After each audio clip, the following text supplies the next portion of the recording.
Hey there, horror movie tea sippers. The following podcast episode will contain spoilers for the movie we are about to review.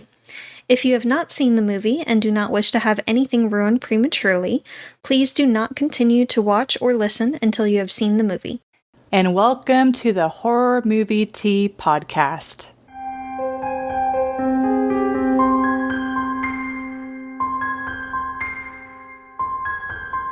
Today, we are covering Get Out, which is a listener request by Gopher Unboxing, so thank you for requesting the movie. But before we go into the review, let's grab our cups and talk about tea. So, yes? What do you got?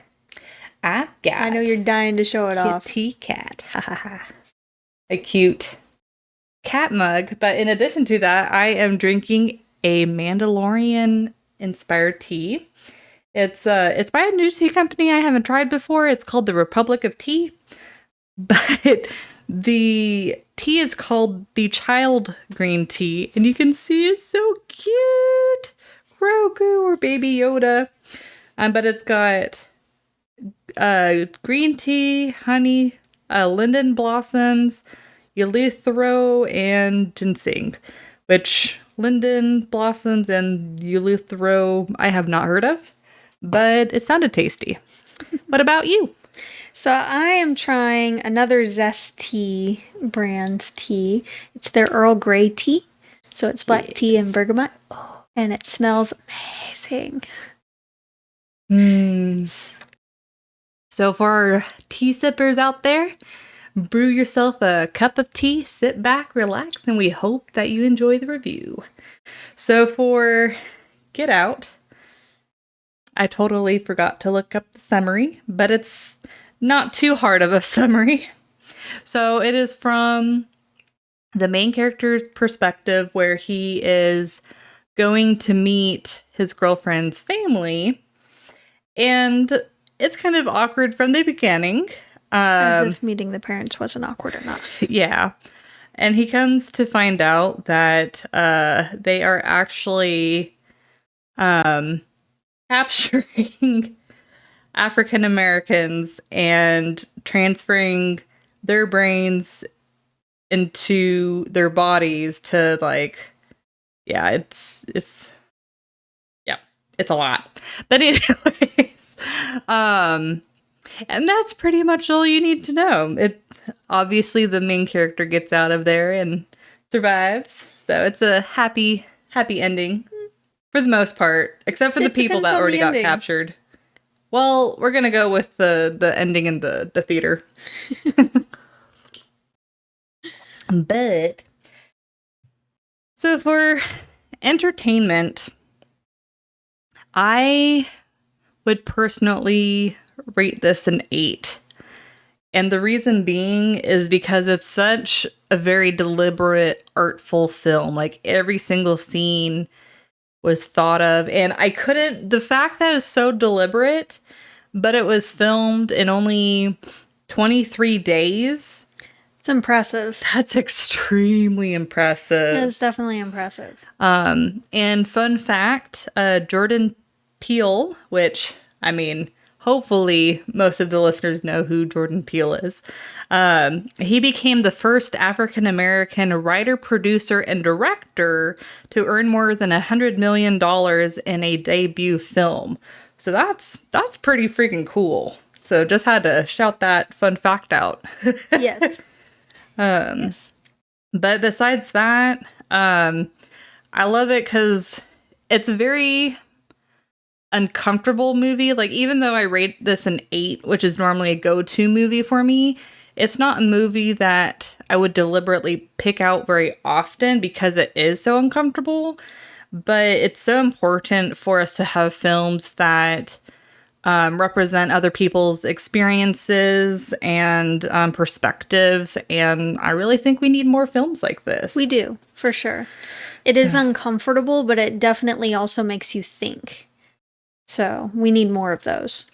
Yes, and of course because it is from a person's perspective, there's so many layers to this film, and a lot of layers I feel like not everyone would be able to understand unless if they've lived that same perspective.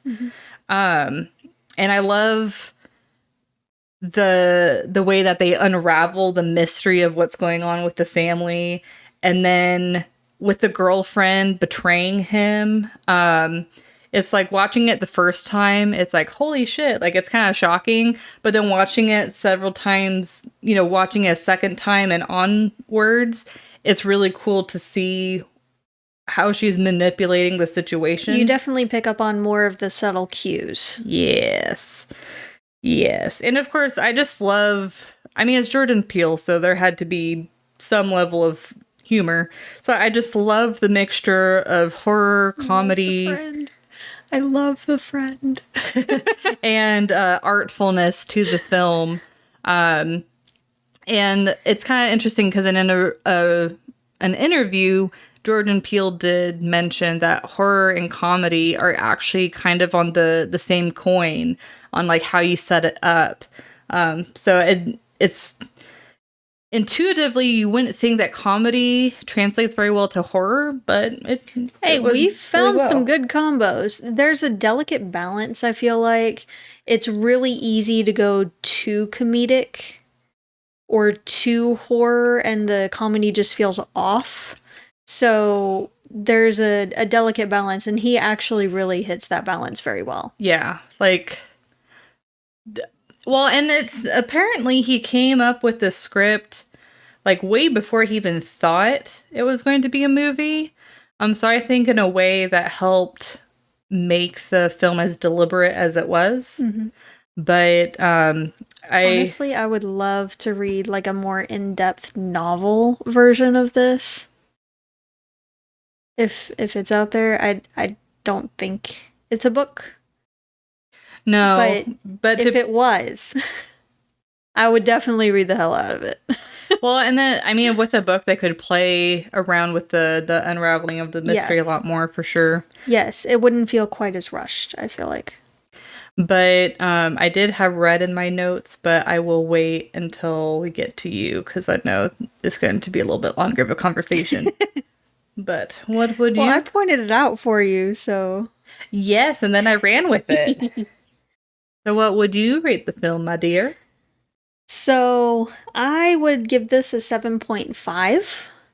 I would like to rate it higher, but it's not one of my go-tos either. I do really, really like this film, and it definitely makes you think. And there's something that you find out or notice each time you watch it, something new. So it's definitely one that you will have to watch multiple times to really pick up on all the subtleties and clues and things like that. But it's a really good artful film. I just wouldn't say, first right off the bat, let's watch this particular film when going for a horror movie. It is very psychological. It's not so much like a intense action, sense of urgency type film. They do have a sense of urgency, but it's mostly at the end, which is understandable considering what all is going on at the end. But otherwise, it's a bit more of a slow burn, and you're just kind of wondering what's going on and why these people are so weird. So... until you figure it out. Yeah. So it's not one that I would definitely pick first, but I wouldn't say no to it if someone else suggested it first either. It's definitely a good one, and I will be watching it again for sure. Also, this tea is very strong. Oh, well. Good. It's got a very bold, punch you in the mouth flavor for sure. But it's also got high caffeine too. Could use just a little bit of sweetness, I think. But it's good. Yes, in the UK, they normally do milk with Earl Grey. It depends. It depends on the area and the time and the type of tea. But milk is pretty common. Yeah. I probably wouldn't do milk. I might do just a tiny bit of honey. I'm actually curious, for all of those tea sippers out there, do you just drink your tea plain, or do you like to add anything in with it? I like to drink mine plain first to get the notes of it and everything and decide what would go best with it. There are some teas that I like milk with, others I want sugar only, some I like to mix milk and sugar, others I want just straight up honey. So it depends on the tea and my mood for the day. Sometimes I just want it dark like my soul. But But yes. So I feel like most of the art of this movie is the subtleties, and one of the ways they do that is with the color red. So with this color, it draws your eye, and it's always to something or someone that's bad. It gives you clues on who not to trust in the film. So the main character never wears red. He's almost always in blue, and so's his friend. oh, Yes. Paying attention. but he's also TSA. Paying attention. Doesn't TSA? Well, even when he's wear blue? off. Even when he was off, he was wearing Yeah. a bright blue shirt. Yeah. That's interesting. But even his girlfriend, who on the first watch, most people think, and I definitely thought, that she wasn't necessarily in the know. She seemed to come across very genuine. She was in on it too. She will wear red lipstick or a red striped shirt or something of the like. And she drives a red car. I didn't even. Holy crap! Like, does anyone has anyone seen an interview where Jordan Peele explains the red and what his idea of what it's supposed to represent? Because there is a lot of red. There's in a this lot of movie. red, and everyone that was there at the auction had some kind of red in varying shades, but it was all some form of red. Be it the glasses that one lady had that was like bright red frames, or red lipstick, or a red scarf, or tie, or pocket square, or shirt, or dress, or something red for all of the white people that were in on it. Now, the people that had been taken over weren't necessarily always wearing red. But they were also using something to cover the top of their head. The men were wearing a hat at all times, and the woman was constantly messing with her hair and looking at her hairline and everything and adjusting everything to hide the giant scar. They're a horrible surgeon. But a giant scar across the top of their head. So, yeah.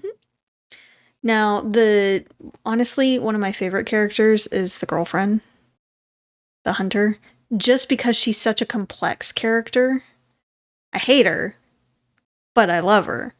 She wigs me out. I love watching her and studying her. Because, again, on first watch, she comes across as fairly genuine. And you don't necessarily think that she's in on it. That, maybe she's not aware of what's going on with her family and everything. She doesn't seem to really click as much with her family. She seems a little embarrassed of them for the most part.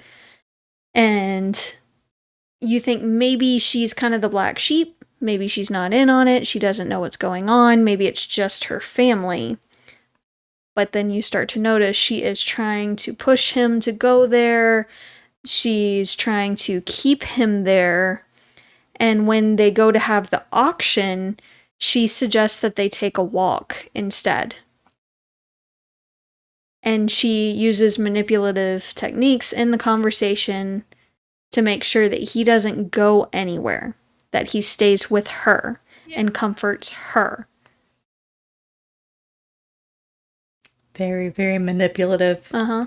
And, she's definitely very well practiced. Oh, especially once you yes. see all of those pictures. Oh, yes. And she seems very proud at the end when she's sitting on the bed and starts scrolling through looking for her next target. she looks very self-satisfied with her pictures behind her on the wall, looking very proud of herself. Job well done, patting herself on the back, basically. So you can see that switch in her psyche, and it's just a complete 180 from what she had portrayed before. So she is very good at what she does, for sure. So, A little too good. a little bit. Yeah. And it is very unnerving also to see the ones that have been taken and that have been changed, to see how they act and how big of a difference it is. They seem very stiff, almost robotic. They don't talk quite like you would expect. It seems very forced, very controlled. And when they smile, it is one of the creepiest things you've ever seen. It's just such a fake plastic smile. It's just teeth. It's just there. Well, there's a point in which a smile just becomes teeth. When there's like no emotion or anything behind it, you're legitimately just showing your teeth. Yeah. And it's weird. Yeah. Can't argue that. Yeah. Yeah. It was creepy. Very creepy. So job well done there.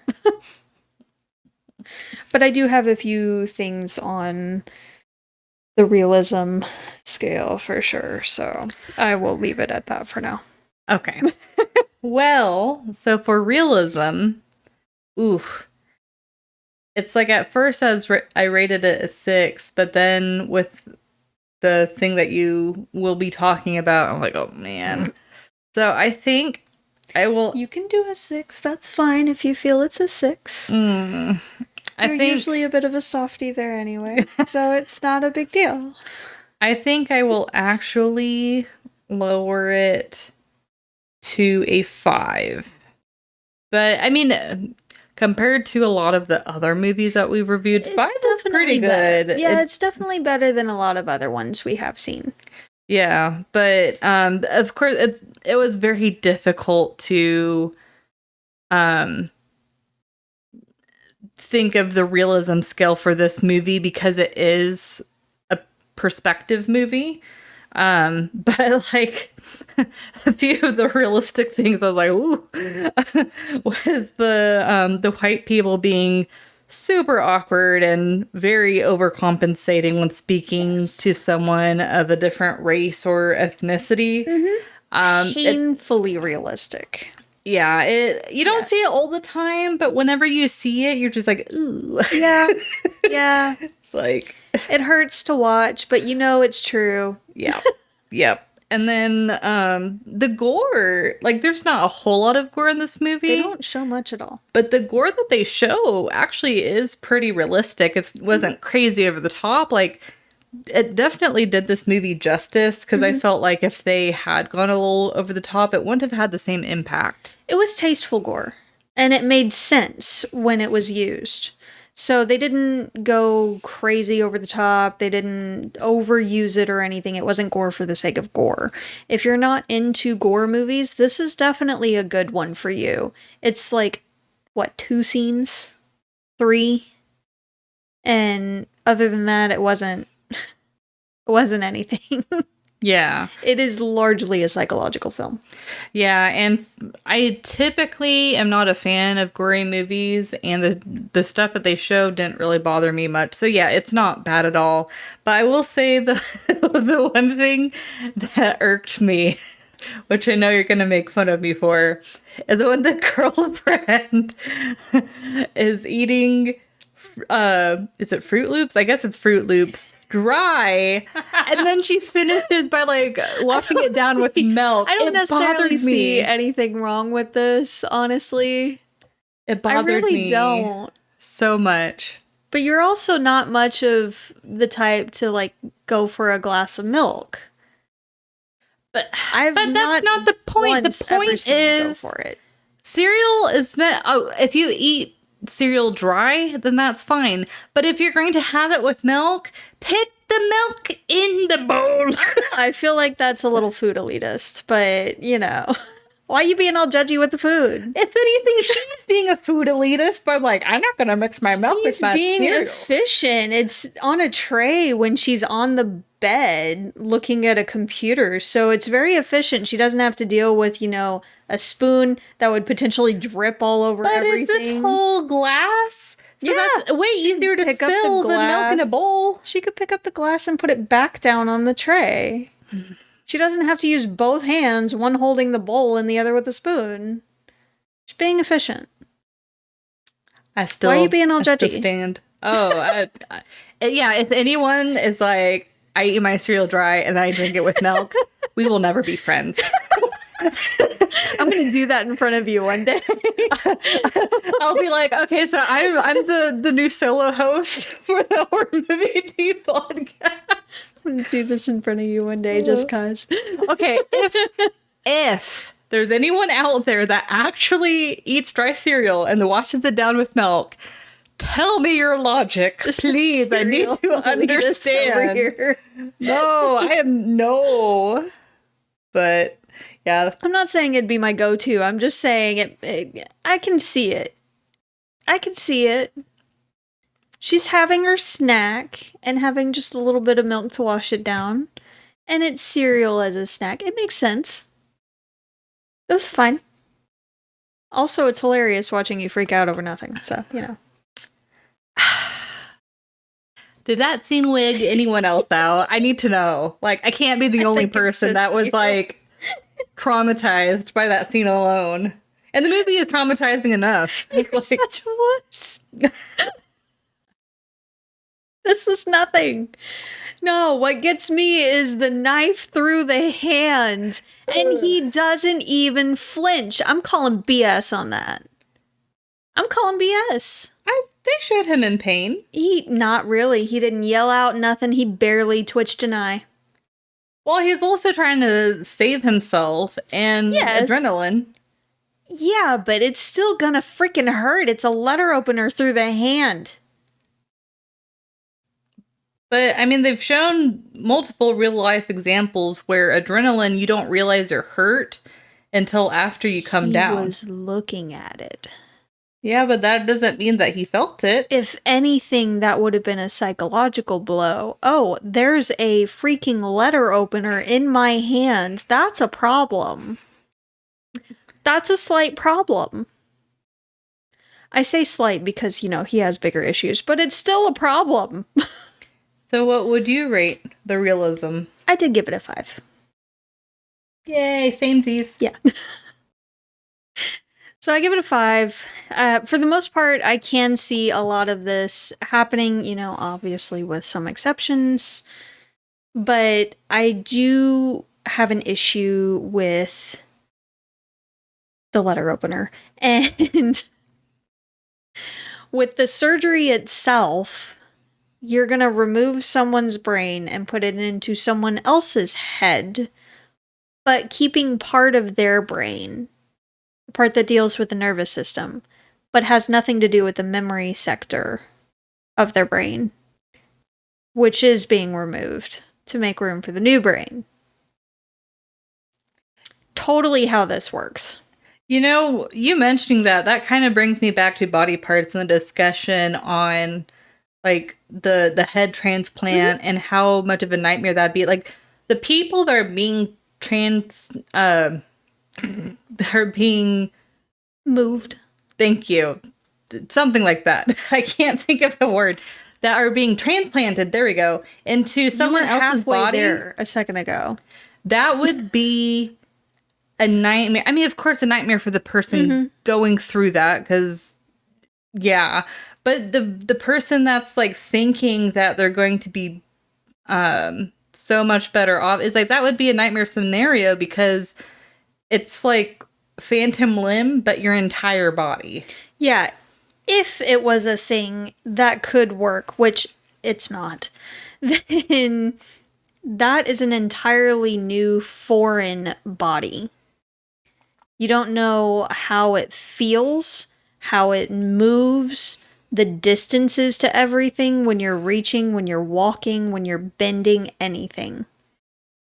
So, completely different. I feel like in reality, that would be a lose-lose situation for Yes. everybody involved. A little bit. Yeah. A little bit. But they were kind of delusional, to be fair. Yeah, definitely. Very delusional. Yeah. I don't think they considered the whole picture. Nope. But again, not how any of this works. I also call bull on the instant hypnotism thing. It's a gradual process. It's not an instant thing. And I seriously doubt that scraping click sound that made me want to shatter the cup over her head myself would instantly make him fall unconscious, basically. Or like paralyzed, unable to move. See, I don't know a whole lot about hypnotism. The most I know about hypnotism is there is a part of the population that is susceptible to it, but not everybody is. Mm-hmm. But besides that, that is the extent of my knowledge. Yeah. Well, that, and also, how does the daughter know that her targets would be that kind of person? The highly suggestible type. Yeah. Yeah, because they don't really talk about the other people or the other victims. They don't talk about like her if they had like traumas or anything like that. Yeah. Because with him, it kind of makes sense because he had the childhood trauma to where it's like they could manipulate that, but we can't confirm if that's the reason because we don't know a lot about the other victims. Yes, and what if he just wasn't susceptible to it? What if he was an actually healthy person, like had already dealt with it and moved on in a healthy way, and wasn't wasn't susceptible to hypnotism? I need more caffeine. Wouldn't that be so funny, though, if she was doing all that thing and then she did the ding and he's like, can you please stop that now? He's like, well, what was supposed to happen? Like, that's just really annoying. Could you stop that? Yeah, I think your tea's mixed enough, madam. Can you please set the cup down or something, or drink out of it or something, but knock it off? Like because it's like if you still need a stir, you put way too much sugar. Or you did it the wrong way, like they do at many restaurants, where they give you a cold glass of tea and say, we have packets of sugar.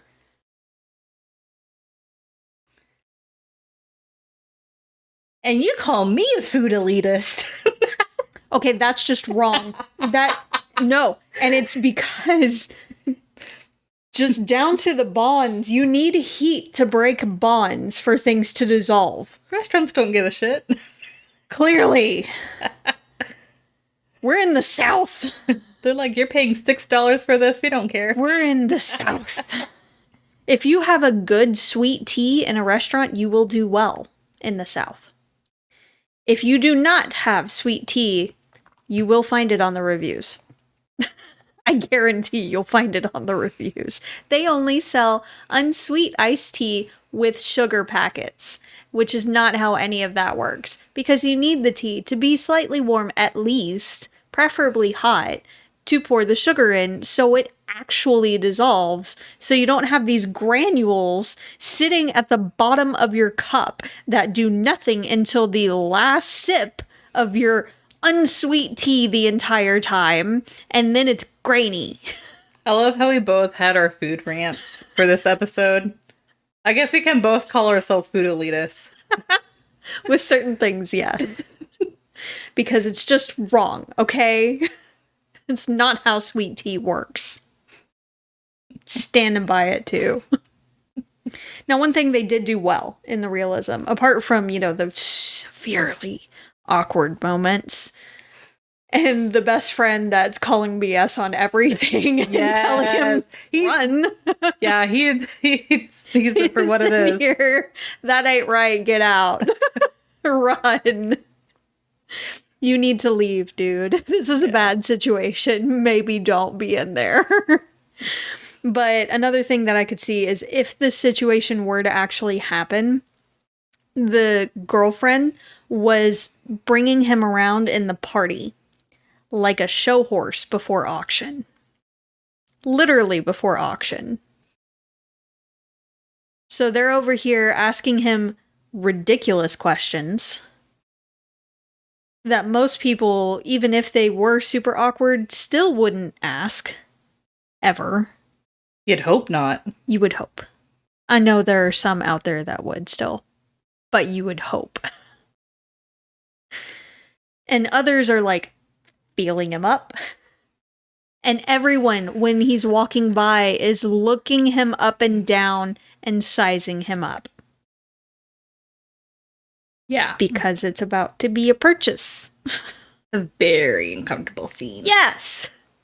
But I can see that happening, so well done. Awkward. Super awkward. But well done. Explain why you think it's something that you can see happening.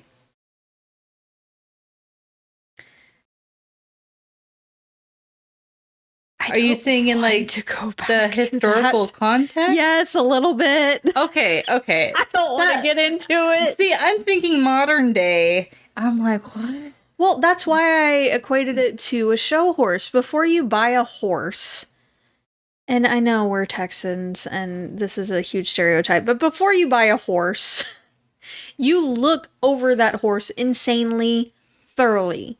You have a vet come out, look him over physically. You're looking at his ears, you're looking at his teeth, you're looking at his hooves, you're looking at his musculature, you're having him walk around, trot, run, everything. You are looking at his mane, his tail, every part of that horse before you buy it.